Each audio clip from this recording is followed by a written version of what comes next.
holding saya 99% di kripto. Wow. Saya cuma hidup di 1%. Wow. Wow. Tapi 1%-nya berapa tuh ya? Cukup lah buat beli nasi padang. Oh. Hampir jackpot. Basically kalau gua nggak kena stop loss pada saat dia lagi naik dikit, udah nggak usah kerja kali seumur hidup.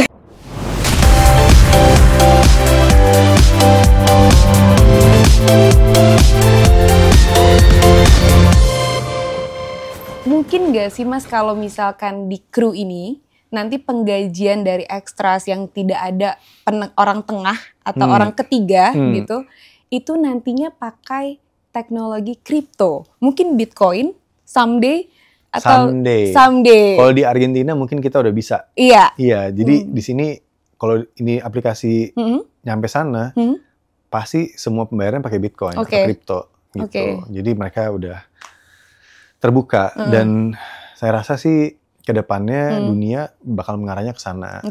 Tinggal kita menunggu aja regulasinya seperti apa, dan saat regulasi itu ada dan sudah di-approve, kami siap. Gitu. Tapi apa sih Mas visinya Mas Nino untuk penggunaan kripto di dalam dunia industri gitu? Mungkin khususnya industri film gitu Mas. Borderless. Yes, borderless payment.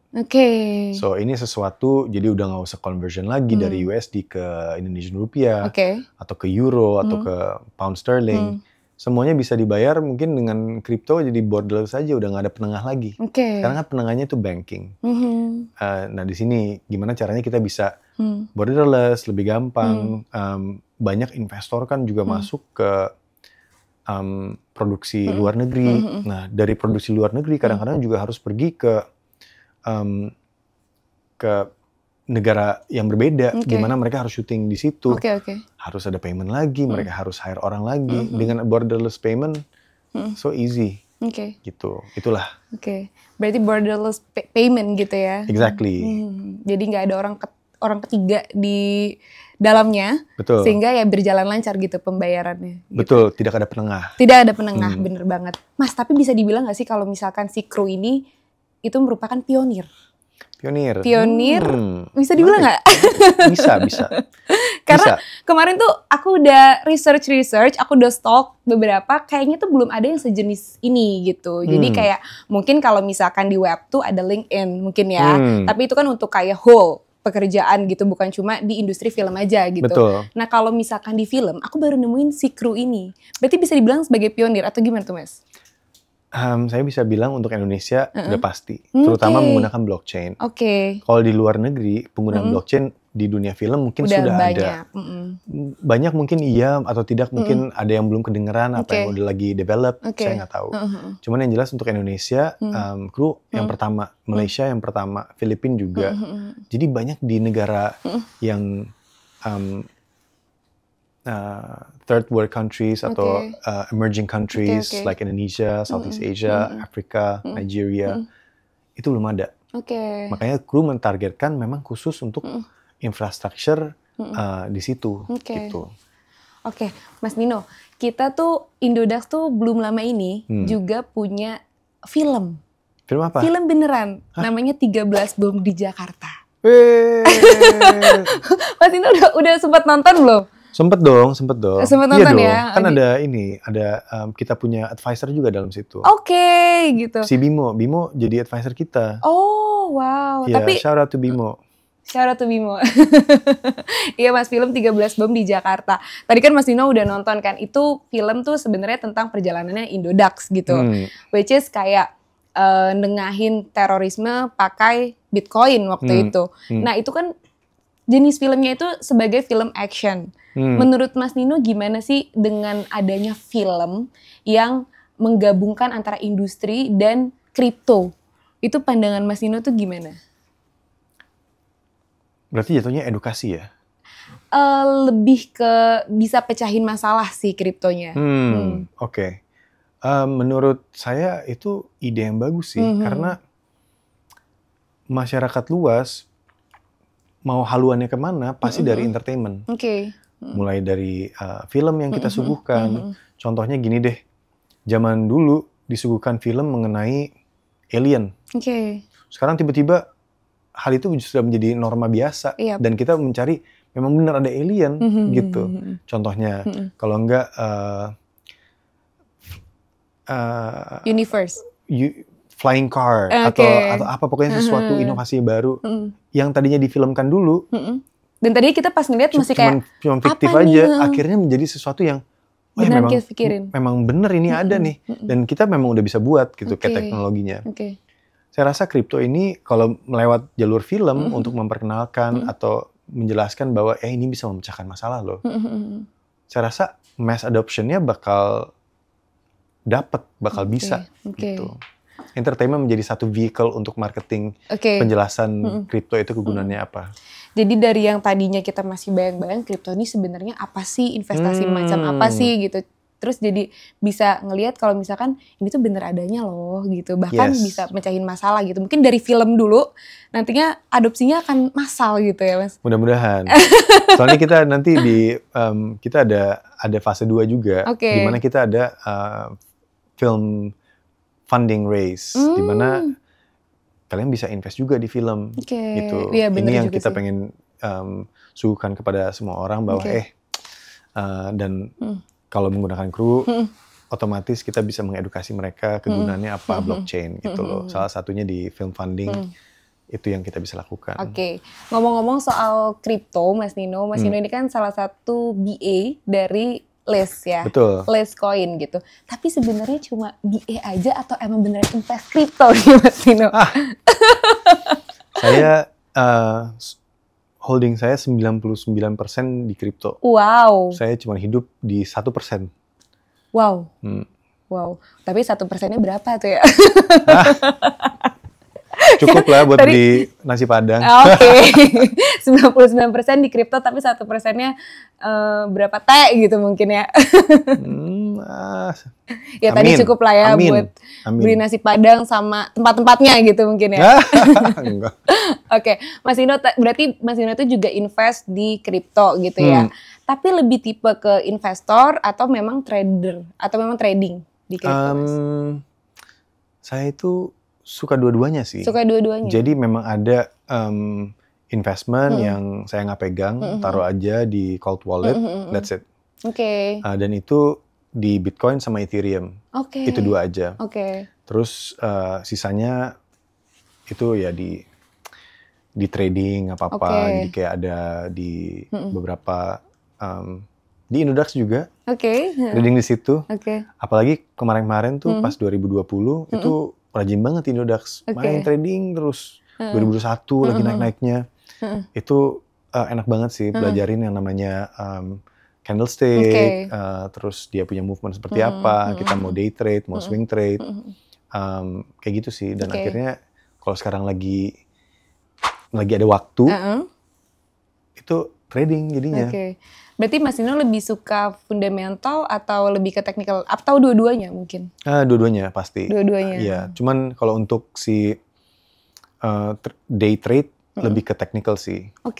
Day trade lebih ke technical. Kalau swing mungkin lebih ke atau long swing trade mungkin lebih ke fundamental. Fundamental berarti lihat-lihat news gitu ya Mas. Kayak kemarin ada ETF dan lain-lainnya. Betul, itu gitu langsung masuk. Gitu. Nah, tapi Mas Nino itu berarti mulai main kripto dari tahun 2018 itu sudah diperkenalkan, tapi benar-benar masuk mungkin kayak 2018-19 deh, 19 ya, berarti kayak sekitar 5 tahun lalu ya. Betul. Udah 5 tahun main kripto, pernah jackpot gak sih Mas? Hampir jackpot. Hampir jackpot, gimana tuh ceritanya? Sakitnya di sini. Sakitnya di sini, bener-bener. Kerasa sampai sini sakitnya. Gimana Mas ceritanya? Masih pada inget nggak Luna? Luna, iya bener. Kan gue mainnya jauh banget kan gue main di future kan. Jadi gue short Luna. Oh short, Basically kalau gue nggak kena stop loss pada saat dia lagi naik dikit, udah nggak usah kerja kali seumur hidup. Berarti waktu itu Mas Nino pasang stop loss, jadi dia berhenti sendiri gitu ya? Iya. Terus gue pasang stop lossnya ini banget kayak cuma 2%, 3%. Jadi gue kayak sayang banget. Kalau gue enggak. Ya gitu itu udah enggak. Sedih banget perasaan. Sedih banget. Enggak. Cuman gue ngerasa ini sebagai membuat ini menjadi sebuah pelajaran bahwa stop loss itu penting. Karena bisa juga tiba-tiba lu naik banget gila. Jadi di sini gue bisa lihat it's okay. Belajar aja. Stop loss itu penting sekali. Gitu. Tapi kan pembelajarannya waktu itu karena memang nggak sesuai sama stop loss-nya. Tapi kalau misalkan saat itu nggak ada stop loss, tiba-tiba harga lebih turun lagi atau bahkan naik yang nggak sesuai sama trading plan-nya Mas Nino. Betul. Kan lebih rugi lagi gitu kan. Betul. Selalu saya pakai stop loss. Pernah enggak. Kalau awal mula itu kan tadi kan kalau hampir jackpotnya. Kalau awal mula invest kripto atau beli koin di kripto itu koin apa Mas Nino? Litecoin. Iya, karena saat itu pada saat coba-coba itu langsung beli cold wallet. Dan cold wallet saat itu masih cuma ada beberapa koin aja. Dan untuk bisa masukin kita mau apa aja, Litecoin ini dia punya download ke cold walletnya cukup kecil. Jadi udah masukin Litecoin aja dulu. Awalnya mulainya di situ. Itu di hold lama atau? Sampai sekarang masih ada. Sampai sekarang masih ada. Wow. Oke Mas, itu kan tadi cerita tentang kripto dari Mas Nino ya. Maksudnya kayak Mas Nino ternyata bukan cuma BA aja, tapi juga invest juga di kripto atau trading juga di kripto gitu ya. Apa sih Mas kayak visinya Mas Nino mungkin untuk kripto, penggunaan kripto di dunia industri gitu? Mungkin nantinya tadi kan mungkin udah di-mention dikit-dikit gitu, tapi mungkin ke depannya tuh kayak gimana sih Mas? Kalau dari mungkin spesifik dari kru. Dari kru ya? Oke, berarti di dunia perfilman di dunia perfilman. Saya bisa ngeliat begini, kita semua kan punya HP, kita nonton film, kita nonton konten. Saat ini blockchain ada banyak banget, layer 1, layer 2 blockchain kan. Dan blockchain ini kan basically kita bisa membuat DNA untuk sebuah produksi atau film. Yang gue lihat ke depannya, blockchain semua jadi satu, semua udah interoperable, dan kita bisa memberikan DNA setiap produksi atau setiap project film atau apapun konten ke dalam DNA tersebut. Jadi pada saat semua orang nonton atau ada yang nonton, udah nggak ada lagi Netflix. Semua orang pas nonton, automatically duitnya langsung masuk ke orang yang punya. Jadi si device ini atau apapun device-nya bisa membaca DNA dari si kita punya smart contract tersebut. Itu menurut gue. Dan mungkin 20-30 tahun lagi streaming jadi gampang. Semua orang udah mau upload aja. Dan dia bisa udah nggak perlu lagi nunggu pembayaran dari penengah tersebut. Bisa jadi langsung masuk. Ada konten, keluarin aja. Nonton YouTube, nonton apa, platform apa, bisa langsung. Menurut saya ya. Itu sih. Mungkin nantinya juga 20 atau 30 tahun lagi pembayarannya udah bisa yang masuk tuh Bitcoin gitu. Enggak ya, udah pasti. Pada saat ini udah smart contract, DNA-nya udah ada, dia automatically ngambil duit. Ngambil duit langsung ke wallet Pay misalkan gitu. Berarti itu tadi next plan untuk kripto. Kalau next plan untuk kru apakah sama? Jadi untuk kru ini kan kita digandeng sama Lisk. Lisk ini sebagai layer 2 yang sudah masuk di Optimism atau OP Superchain family. Lisk luar biasa banget, memberikan support yang luar biasa untuk kru, bisa membangun juga. Nanti kita deploy-nya di dia, di Lisk. Lisk ini mereka di Indonesia fokusnya adalah edukasi, mencari Web3 builders untuk membangun project. Dan saya aja bisa memulai ini karena dapat grant dari mereka.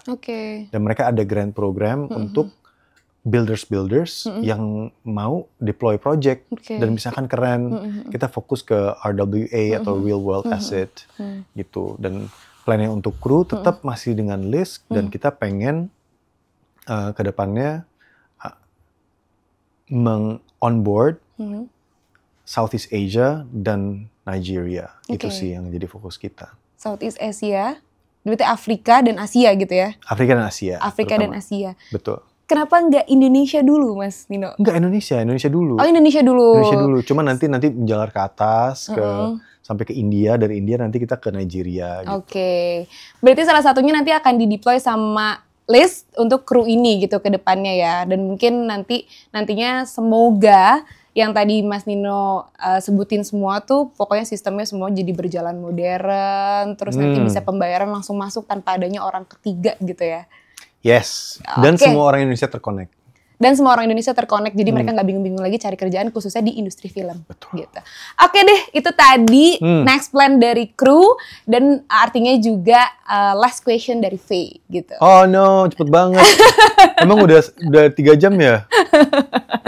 Kita nggak sampai 3 jam anyway, sampai 7 jam. Asik, oke. Keluarin. Nasi padangnya 1 ya. Oke. Thank you so much Mas Nino udah datang ke Indodax. Semoga nantinya kita bisa berkolaborasi lagi. Mungkin Mas Nino jadi salah satu juri ISFF. Who knows? Who knows? Bisa aja. See you there. Oke. Thank you so much Mas Nino. Thank you Faye. Thank you.